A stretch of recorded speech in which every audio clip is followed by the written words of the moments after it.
Practice set 2.6 का as sum, one of the most important sum, ये कई बार पूछा जाता है एग्जाम में। क्या दिया हुआ है? Pintu takes 6 days more than those of Nishu to complete a certain work. एक पर्टिकुलर काम करने के लिए पिंटू कितना दिन लेता है? 6 दिन ज़्यादा लेता है निशु से। निशु जितना भी दिन लेता है उससे 6 दिन पिंटू ज़्यादा लेता है, बराबर। इफ़ दे वर्क टुगेदर, अगर दोनों साथ में काम करें, they finish it in 4 days, 4 दिन में वो काम पूरा कर दे, अगर दोनों साथ में काम करें तो। How many days would it take to complete the work if they work alone, अगर दोनों अकेले काम करें तो कितना टाइम लगेगा उनको, ठीक है, कितना टाइम लगेगा उनको। पिंटू का आपको दिया हुआ डेज, पिंटू का दिया हुआ, किसका डेज नहीं पता आपको? निशु का, करेक्ट। तो हम निशु के डेज को क्या लेंगे? एक्स डेज, ओके,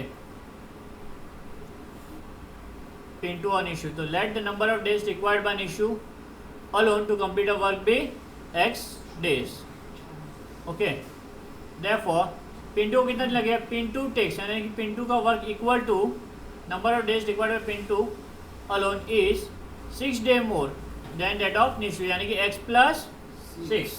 अगर निशु को 6 दिन लग रहे हैं तो पिंटू को निशु को x डेज लग रहे हैं तो निशु को 6 दिन ज़्यादा लगेंगे, यानी कि x प्लस 6 days। समझा आपको ये? तो दो इक्वेशन समझा आपने। निशु का डेज से क्यों लिया? क्योंकि आपको पिंटू का दिया हुआ है, पिंटू का जो वैल्यू है डेज वो निशु के ऊपर डिपेंड है, निशु का आपको पता नहीं, तो निशु के डेज को हमने x डेज ले लिया और पिंटू हो गया आपका x प्लस 6, और दोनों साथ में काम करेंगे तो कितना दिन लगेगा? 4। Also the number of days required by both to complete the same work is 4 days। अब कुछ कॉन्सेप्ट है वो समझते पहला, ठीक है। Work, number of days, work in 1 days, okay. तो पहला कितना दिन, एक काम करने के लिए कितना दिन लग रहा है? 2। तो एक दिन में कितना काम हुआ? 1 divided by 2, करेक्ट। अगर एक काम करने के लिए 2 दिन लगेगा तो एक दिन का काम अगर आपको फाइंड आउट करना है तो डिवाइड बाय 2, करेक्ट। एक काम करने के लिए अगर 3 दिन लगेगा तो एक दिन में कितना काम हुआ? 1/3, बरोबर। एक काम करने के लिए अगर 4 दिन लगेगा तो 1/4। एक काम करने के लिए 12 दिन तो 1/12। एक दिन में कितना काम हुआ वो फाइंड आउट कर रहे, बरोबर ना। 1 वर्क को काम करने के लिए एक्स डे लगेगा तो कितना होगा? 1/x। ये आपका था निशु का डेज, बरोबर ना। निशु का एक दिन का काम, उसने काम कितने दिन में कंप्लीट किया? एक्स डे में। एक काम उसने एक्स डे में कंप्लीट किया, यानी कि निशु ने एक दिन में कितना काम किया? 1/x। वही पिंटू ने कितने दिन में किया? x। एक काम x प्लस 6 डेज में किया, तो 1/x+6। या पिंटू ने एक काम एक दिन का काम 1/x प्लस 6। समझा आपको ये? Accordingly work done bye Nishu in 1 day is nothing but 1/x, and work done bye Pintu in 1 day is 1/x plus 6, correct. अगर दोनों साथ में काम करें, दोनों अगर साथ में काम करें, कितने दिन में काम खत्म हो रहा है? 4 दिन में। अगर एक काम 4 दिन में खत्म हो रहा है तो एक दिन में कितना होगा? 1/4। एक काम दोनों जब साथ में 4 दिन लग रहा है ना, तो एक दिन में कितना काम होगा? 1/4 होगा, करेक्ट। तो work done by both of them in 1 day is equal to 1/4, correct. अब 1 days का वर्क निशु का, 1 day वर्क पिंटू का, दोनों का मिला के कितना काम होगा? 1/4 ही होगा। तो इन दोनों को प्लस करने पे आपको 1/4 मिलेगा। कितना मिलेगा? 1/4। According to given condition 1 day of Nishu plus 1 day of Pintu equal to 1 day of both of them, बरोबर।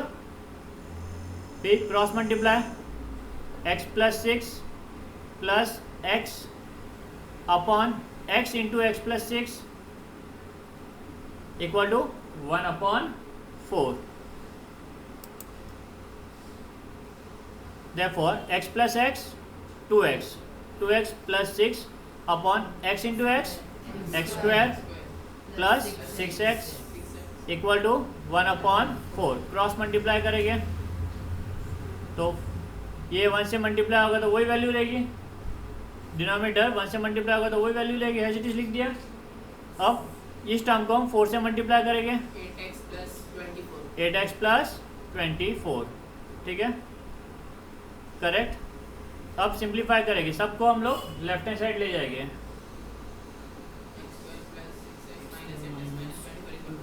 बराबर। सारे टर्म्स को हम लोग लेफ्ट हैंड साइड ले गए। अब लाइक टर्म कौन से, लाइक टर्म में आपके इसको सॉल्व करेंगे, -2x -24 इक्वल टू 0। अब इसको आप फैक्टराइजेशन मेथड से सिंप्लीफाई करोगे। 24 को स्प्लिट करना है और माइनस करने पे आपको कितना मिलना चाहिए, 2। 12 2 यहाँ पर डिफरेंस नहीं मिलेगा ना आपको, हाँ, तो कितना 10 होगा, करेक्ट। तो पहला आपका 24 1 जा, दूसरा 12 2 जा, तीसरा 8 3 जा, ठीक है, और 6 4 जा। तो आपको ये आंसर करेक्ट देगा, बराबर। 6 और 4 सब्ट्रैक्ट करना है, यहाँ पे माइनस साइन था लास्ट टर्म के आगे, वो साइन पुट करके हम लोग सिंप्लीफाई करके चेक करेंगे। मिडिल टर्म से मैच हुआ, नहीं।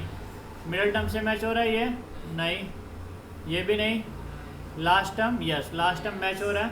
तो जो आंसर था वो एज इट इज लिखिए, बाहर माइनस की साइन है, ब्रैकेट ओपन करेंगे, माइनस की साइन क्या करेगा, अंदर की साइन को चेंज कर देगा, correct. x² -6x + 4x -24 equal to 0। Common लेगी, क्या कॉमन है, x ब्रैकेट में x -6 plus 4x -6 equal to 0। दो टर्म है, दोनों टर्म में कॉमन क्या आपका, कॉमन बाहर निकालते, क्या बचा आपका। अब दो टर्म को मल्टीप्लाई करने पे 0, यानी कोई एक टर्म क्या आपका 0। तो x -6 इक्वल टू 0 और x + 4 equal to 0। Therefore x equal to 6 और x equal to -4। x is not equal to -4 because number of days can not be negative. x आपका डेज था ना, डेज कभी भी नेगेटिव नहीं हो सकता। Therefore x equal to 6 and x + 6 equal to 6 + 6 equal to 12, okay। Therefore Nishu takes 6 days and Pintu takes 12 days to complete the work done।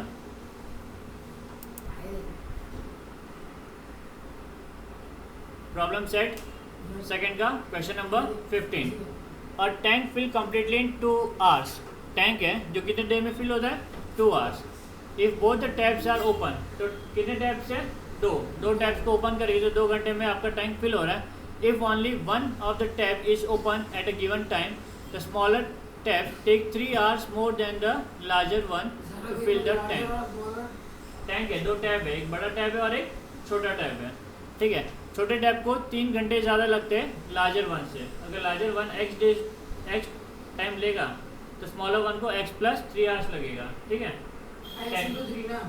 Tank को fill करने 3 hours मोर दिया है, मतलब +3, ठीक है, आएगा। आप देखते पहला, how much time does each tap takes to fill the tank completely. दोनों इंडिविजुअल पूछा आगे यहाँ पे, जैसे हमने पिछले सम में देखा था पिंटू और निशु को अकेले कितना टाइम लगेगा, वैसे यहाँ पे भी सेम कॉन्सेप्ट पूछा हुआ है कि अगर हम सिंगल टैब ओपन करें तो कितना टाइम लगेगा टाकी को फिल होने के लिए।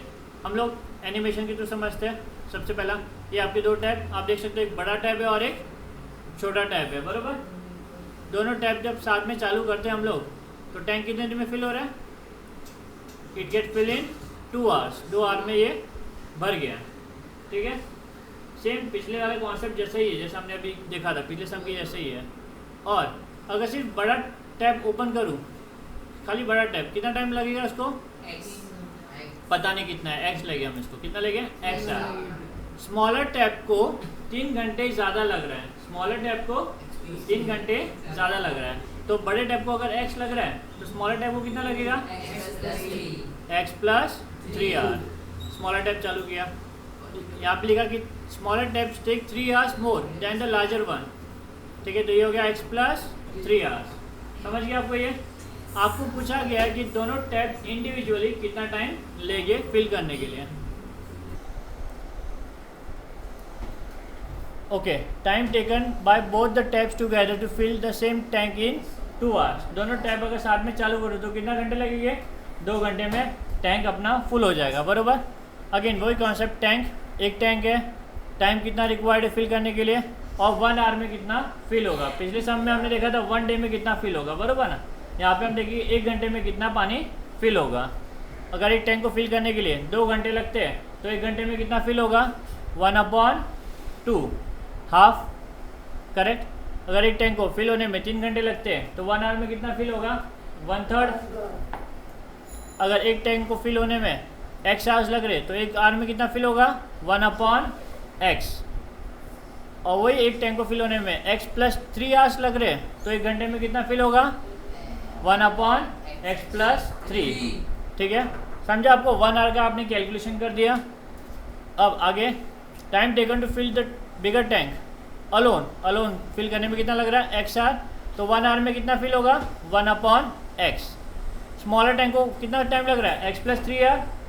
तो 1 आवर में कितना टाइम लगेगा फिल होने के लिए? 1/x + 3। ठीक है, और अगर दोनों टैप साथ में चालू करें तो कितना लग रहा है? 2 आवर्स। तो 1 आवर में कितना फिल होगा टाइम? 1/2, करेक्ट। अगर दोनों टैप में साथ में चालू करता हूँ तो हाफ टैंक फिल हो जाएगा 1 घंटे में। ओके, अब कंडीशन के हिसाब से दोनों टैप साथ में चालू करना, तो 1 आवर में बड़ा टैप 1/x फिल करेगा, 1 आवर में छोटा टैंक 1/x + 3 करेगा, और दोनों चालू रहेगा तो 1 आवर में हाफ फिल होगा। यानी कि 1/x + 1/x + 3 = 1/2। ठीक है, as per given condition 1/x + 1/x + 3 = 1/2। Okay, वही लिखा हुआ है यहाँ पे।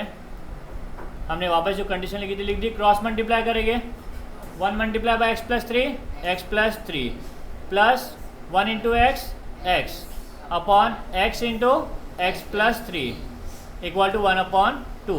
x + x 2x, 2x + 3 upon x² + 3x = 1/2। Cross multiply, 1 से मल्टीप्लाई होगा तो क्या होगा? ये x² + 3x, और ये 2 से मल्टीप्लाई होगा तो 4x + 6। ओके, सबको आप लेफ्ट हैंड साइड ले जाओगे, -4x और -6 हो गया = 0। ये लाइक टर्म है आपका, सिंप्लीफाई कर सकते हो। -x -6 = 0। 6 को ऐसे स्प्लिट करना है कि आपका डिफरेंस कितना है? 1। तो 3 2 जा, करेक्ट। 6 और 1 मल्टीप्लाई किया 6, 6 1 जा, 3 2 जा। ठीक है, माइनस है, लास्ट टर्म के आगे कौन सा साइन है? माइनस का, माइनस पुट करेंगे। 5x मिडिल टर्म से मैच हो रहा है क्या? नहीं। 1x मिडिल टर्म से मैच हो रहा है? यस। तो हमने वो वैल्यूज को यहाँ पे नोट कर दिया। बार कौन अलग है, बार माइनस होने की वजह से ब्रैकेट ओपन करने पे क्या होगा? Sign change. -3x + 2x -6 = 0। Common क्या है आपका यहाँ पे?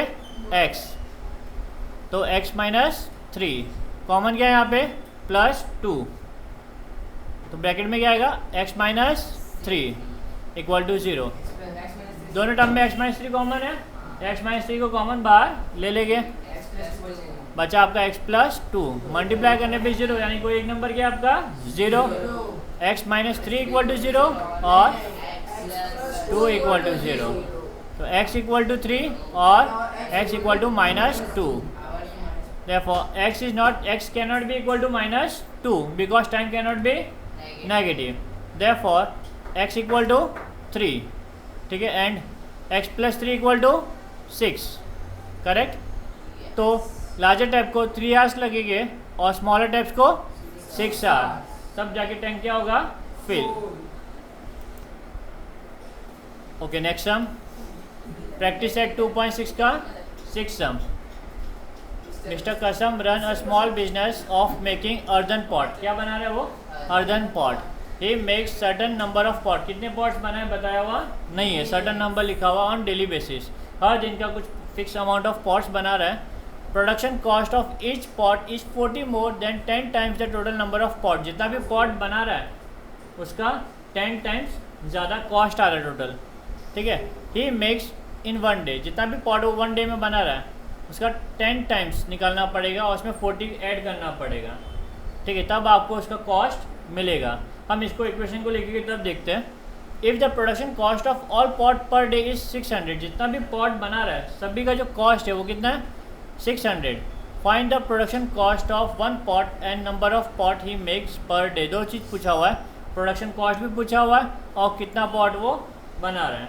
तो सबसे पहला कितना पॉट्स वो बना रहा है उसको हम क्या ले लेंगे, एक्स, क्योंकि कॉस्ट जो है वो पॉट्स के ऊपर डिपेंड है, तो हम पॉट्स को ले लेंगे एक्स। कॉस्ट जो है कॉस्ट वो पॉट्स के ऊपर, नंबर ऑफ पॉट्स के ऊपर डिपेंड है ना, तो हम पॉट्स को क्या ले लेंगे, एक्स। तो let the number of pots made by mister Qasim in each day be X. अब हम निकालते कॉस्ट। कॉस्ट कितना है, production cost of each pot, एक पॉट का कीमत कितना है, production cost of each pot is मतलब इक्वल टू 40 मोर मतलब plus 40 10 times the total number of pot. Total number of pot X है और 10 टाइम्स कितना होगा, 10x।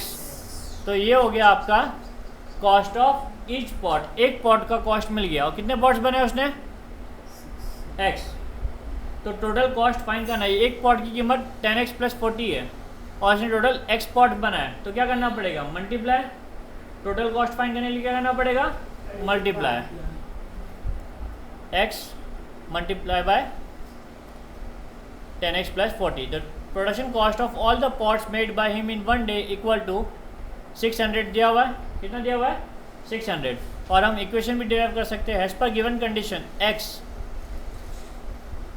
Number of pot made each day into production cost of each day equal to total production cost of all pot. जितना भी cost है एक pot का multiply by number of pot, आपको क्या मिल जाएगा, टोटल कॉस्ट। तो number of pot made in each day कितना है आपका, x multiply by production cost of each pot कितना है आपका, 10x plus 40 is equal to कितना आपका, 600।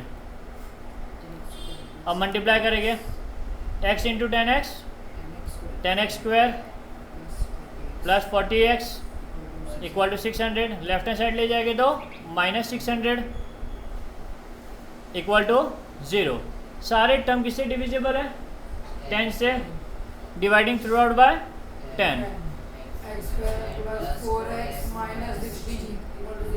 अभी आपको 60 को ऐसे स्प्लिट करना है और ताकि मल्टीप्लाई करने पे 60 है नंबर्स को और सब्ट्रैक्ट करने पे 4 है।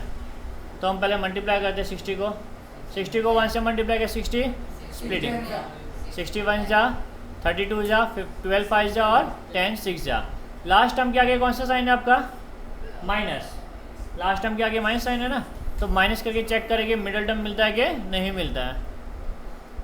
59x मिडिल टर्म से मैच नहीं कर रहा है, 28x मिडिल टर्म से मैच नहीं कर रहा, अगेन 7x अगेन मैच नहीं कर रहा है, यस लास्ट टर्म आपका मैच कर रहा है। तो 4x की जगह पे आप लिखोगे 10x माइनस 6x, ठीक है। सिंप्लीफाई करेंगे, प्लस माइनस नहीं सॉरी प्लस माइनस कॉमन निकालेंगे हम लोग, क्या निकालेंगे, कॉमन। क्या आएगा यहाँ पे, एक मिनट, हाँ 10x minus 6x minus 60 equal to, okay वही टर्म हमने वापस लिखा। अभी हम क्या निकालेंगे, कॉमन। अच्छा ब्रैकेट आना चाहिए, ब्रैकेट ओपन करने पे सेम आएगा आपका, बरोबर ना। आगे आप क्या निकालोगे, कॉमन। x कॉमन है, x minus x plus 10 sorry minus 6 x plus 10 equal to 0। ये दोनों टर्म में x प्लस 10 कॉमन है, कॉमन बाहर आ गया, क्या बचा, equal to 0। Therefore x plus 10 equal to 0 और x minus 6 equal to 0। Therefore x equal to minus 10 और x equal to 6। x cannot be equal to minus 10, यहाँ पे माइनस 10 आना चाहिए, कितना आना चाहिए, minus 10। Okay, number of pots cannot be negative, therefore x is equal to 6। आपको number of pots मिल गए, x क्या था आपका, नंबर ऑफ पॉट ना, तो कसम एक दिन में कितने पॉट्स बना रहा था, 6। कॉस्ट फाइंड करना है, x की जगह पे क्या पुट करेंगे हम लोग, 6। Therefore 10x plus 6 equal to 10 into 6 plus 40, 10x plus 40 आना चाहिए यहाँ पे, सॉरी कितना आना चाहिए, 40। तो 10 into 6 plus 40, 60 plus 40 which comes to 100। यानी नंबर ऑफ पॉट 6 था और कॉस्ट कितना था, 100। Kasam is making 6 pot every day and cost price of each pot is rupees 100.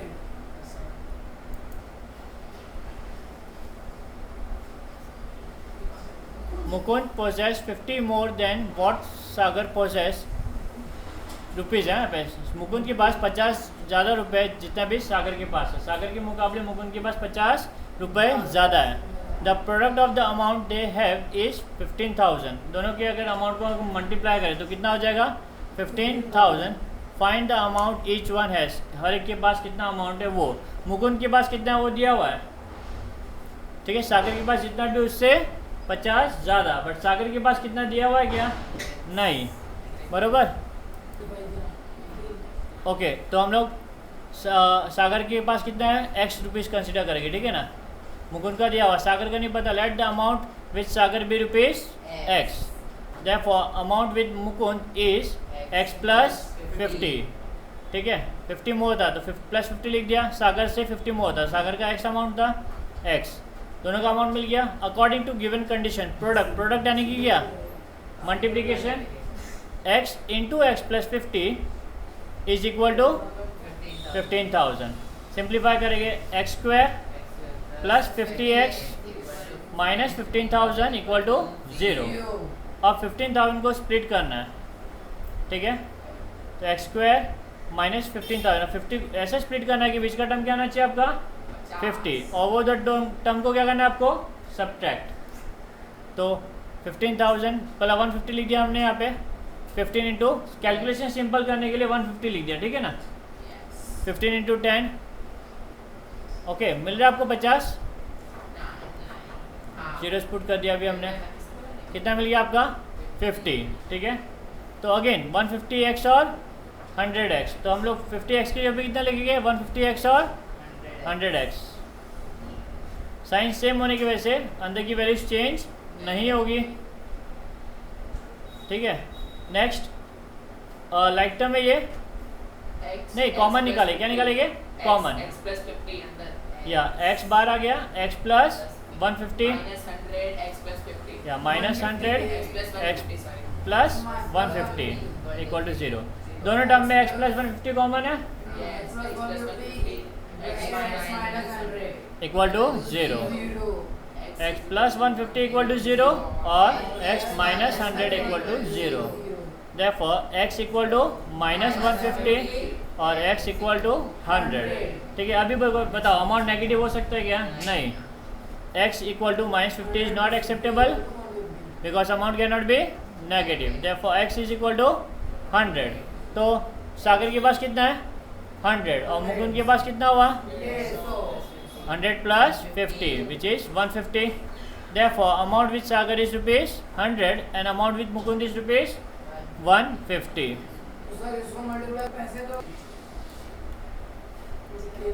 Next sum. Ranjana want to distribute 540 oranges among some students. If 30 students were more, each would get 3 orange less. Find the number of students. क्या find करना है आपको, number of student. Let the number of student be x। एक ही missing है यहाँ पे। अभी distribute करना है, कितने ऑरेंज डिस्ट्रीब्यूट करना है 540। टोटल बच्चे कितने x, तो एक को कितना मिलेगा 540 अपॉन x। जितने भी ऑरेंजेस है उसको नंबर ऑफ स्टूडेंट से क्या करेंगे हम लोग डिवाइड। Number of orange 540। अगर 4 है बच्चे 2 है तो हम कैसे करेंगे, 2 डिस्ट्रीब्यूट करेंगे 4 डिवाइड बाय 2, बरोबर ना। Number of orange divide by number of student, number of orange divide by number of student. अभी 4 ऑरेंज है और 4 बच्चे हैं तो हर एक को कितना मिलेगा 1-1। क्या क्या हमने number of orange divide by number of students 1-1-1। वैसे ही कितने ऑरेंज है अपने पास में 540 और स्टूडेंट्स कितने अपने पास में x, तो एक के पास कितना होगा 540 upon x। Total number of orange upon total number of student, तो एक बच्चे को मिलेगा 540 अपॉन x। तो यहाँ पे हमें मिला 540 अपॉन x। इस बच्चे को 540 अपॉन x ऑरेंजेस मिलेंगे। अब यहाँ पे 30 स्टूडेंट्स बढ़ गए तो नए नंबर ऑफ स्टूडेंट्स कितने हो गए x plus 30। New number of student x plus 30 increase हो गए, बरोबर। तो हर बच्चे को कितना ऑरेंज मिलेगा, 3 ऑरेंज कम मिलेगा। तो number of orange 8 student would get, 30 बच्चे बढ़ने पे कितना ऑरेंज मिलेगा, 540। नंबर ऑफ ऑरेंज तो सेम है ना, 540 अपॉन x प्लस 30, करेक्ट। अब मुझे बताओ कौन से केस में नंबर ऑफ ऑरेंज ज़्यादा मिलेगा, पहले वाले केस में कि सेकंड वाले केस में? पहले वाले केस में ऑरेंजेस ज़्यादा मिलेंगे, सेकंड वाले में कम। डिनोमिनेटर बड़ा रहेगा तो आंसर आपका स्मॉल होगा, ठीक है। तो 540 अपॉन x में आपको ज़्यादा ऑरेंज मिलेगा और यहाँ पे कम। तो दोनों का जो डिफरेंस है वो कितना दिया हुआ है, 3। ये भी नंबर ऑफ ऑरेंज है, ये भी नंबर ऑफ ऑरेंज है। तो दोनों को जब सब्ट्रैक्ट करेंगे तो आपको आंसर मिलेगा 3। तो अकॉर्डिंग टू गिवन कंडीशन, देखो ये 540 60 है तो 540 अपॉन 60 कितना आया, 9। 540 90 हो गए, 540 अपॉन 90 कितना आया, 6। दोनों को सब्ट्रैक्ट करने पे 3 आ रहा है ना, करेक्ट।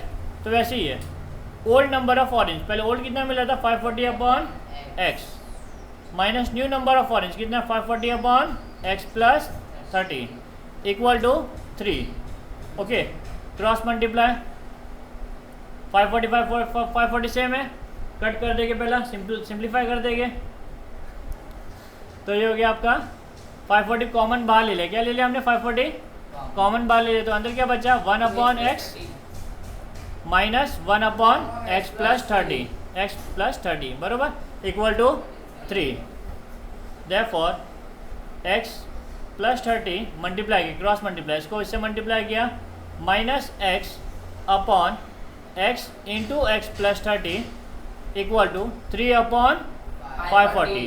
मल्टीप्लाई में था, राइट हैंड साइड गया तो डिवाइड हो गया।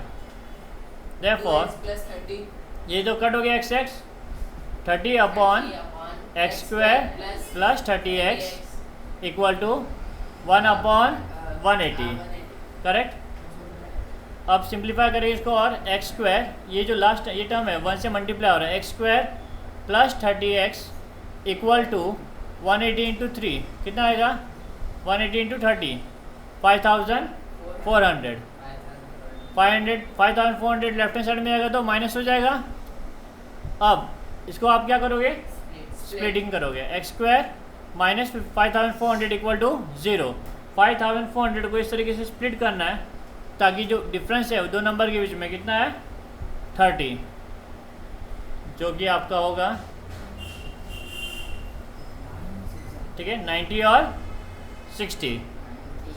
तो 30x की जब लिखोगे प्लस 90x माइनस 60x, बाहर साइन प्लस होने की वजह से सेम वैल्यू लिखेंगे, कॉमन निकाल रहे x plus 90 minus 60 x plus 90, x plus 90 common है, क्या बचा आपका x माइनस 60। देखो x प्लस 90 इक्वल टू 0 और x माइनस 60 इक्वल टू 0। देखो x इक्वल टू माइनस 90 और x इक्वल टू 60। अब नंबर ऑफ ऑरेंज नेगेटिव हो सकता है क्या, नहीं, x is not equal to minus 90 has number of student can not be negative. Okay, x अपना number of student था वो नेगेटिव नहीं हो सकता, therefore x is equal to 60, therefore required number of student is 60। या